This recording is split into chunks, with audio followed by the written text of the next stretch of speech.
So I've been test driving cars since the early 90s. I started reviewing in 1992, and this is a 1992 Porsche 968. Unfortunately, I never got a chance to drive this car when it was brand new. I've never driven a 968. This is a 1992 968 Cabriolet, and I couldn't be more excited to drive it.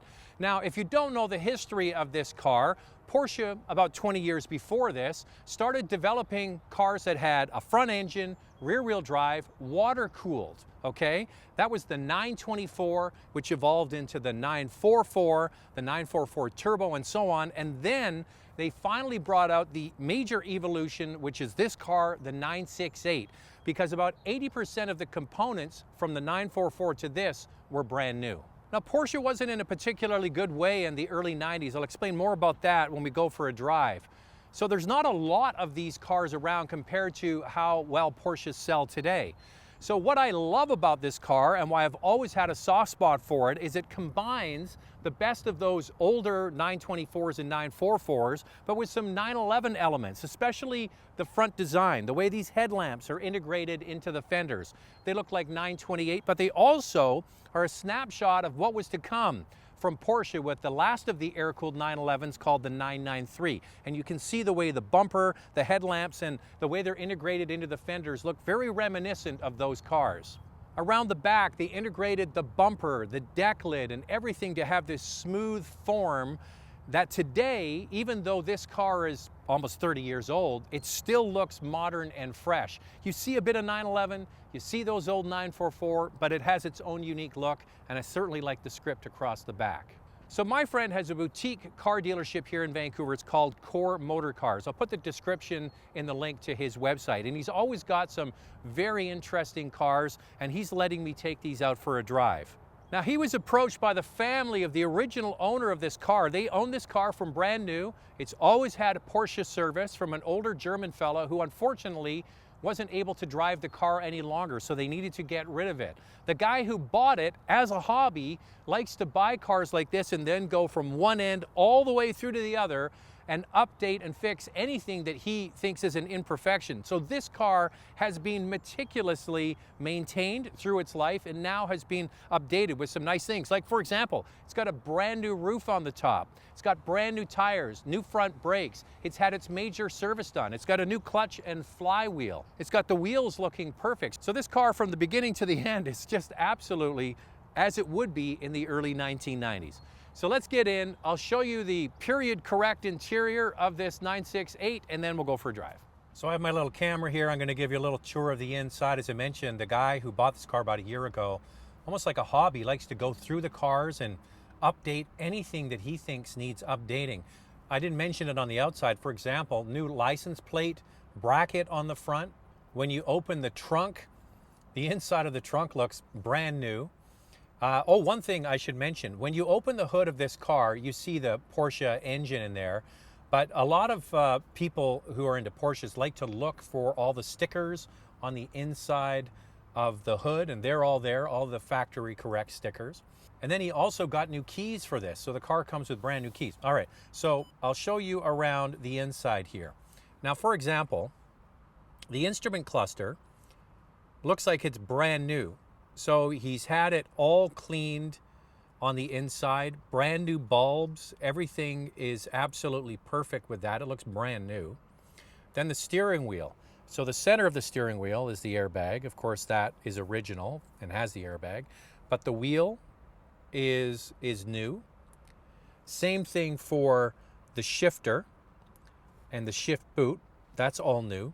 And you might notice behind that is a Porsche radio. This isn't the original radio. The great thing is you can now get from Porsche Classics a radio that fits these older Porsches from the factory, and they have all the latest technology. So you've got Bluetooth connectivity, you've got streaming audio. This even has navigation.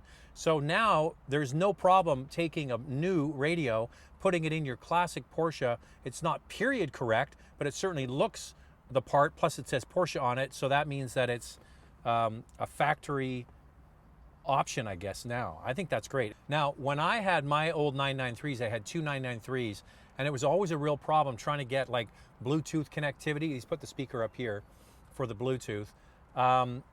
you couldn't do it. You had to put like an Alpine or something, a Pioneer stereo, but it never looked right. Now it looks right. Now look at the dash. So there are the heat controls, but what I want you to look at is the back plastic panel that goes behind all those switches. Looks like it's brand new. Look at the air vents, perfectly clean on the inside. So someone with OCD likes to fix up their cars, and the person that buys this is going to benefit. Brand new mats on the inside. This car has the sport seats, but these are, I'm not sure about, I know with the 911s, soft back sport seats were quite rare. That's what these are, soft back sport seats, which are heavily bolstered, much more comfortable. And I'm not going to put the roof up. As I mentioned, it's got a brand new roof as well. What we're going to do is go for a drive. I'll tell you a little history about what was happening with Porsche in the early 90s, all right? Key is not on the left, key's on the right.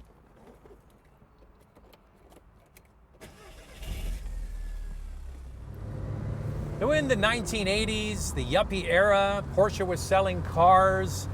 They were selling 924s, 944s, and this replacement probably came out a little bit later than it should have. And also in the early 1990s, the world was in a pretty bad spot financially. We had a major recession. Porsche was not in a good way. Porsche almost went out of business. So what did they decide to do? They decided to stop selling this style of car, front engine, rear wheel drive. Once this 968 came out and had its run up until around 1995, that was it.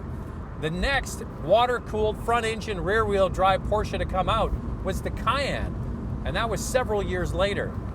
So what that means is in the late 80s, early 90s, when this car was out, the go-go days of Porsche were behind it. And these cars sold, but they didn't sell in the same kind of numbers as those older 924s and 944s, which offers up an opportunity for someone that's interested in buying a Porsche, but can't stomach the prices of those air-cooled 911s. This is a unique opportunity to have the last of an era of Porsche. And it really is a great looking car. That's the one thing I will say about it, is that it has aged incredibly well. Now, what's driving it? It's got a large 3-liter 4-cylinder in the front, and the transmission is in the back. And that offers amazing weight distribution. Porsche also debuted some new technology in this car called VarioCam. It's technology they introduced into the 911 models in the next generation of air-cooled 993. So how does this one drive? Well, I would describe it as a great touring car. You know, I was thinking about, who would buy this car today? Someone that likes a convertible, and you want to go up to your cottage on the weekend and go for a nice Sunday drive, have a bit of history and nostalgia. You don't have to break the bank. This would do the trick. It's got the Porsche appeal. Everybody's looking at it. You don't see these on the road very often.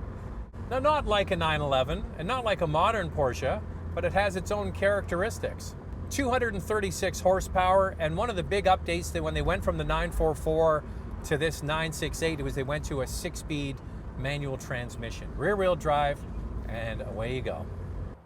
So if you follow the Porsche community, you know that the prices of air-cooled 911s have shot through the roof over the last 10 years, which gives people who are looking to have the vintage Porsche experience looking at alternatives. And this is certainly one of them. So this car is priced for less than you would pay for a brand new Miata, but it's a Porsche. It's historic. It's perfectly sorted. I love it. I'm trying to talk myself out of not buying it.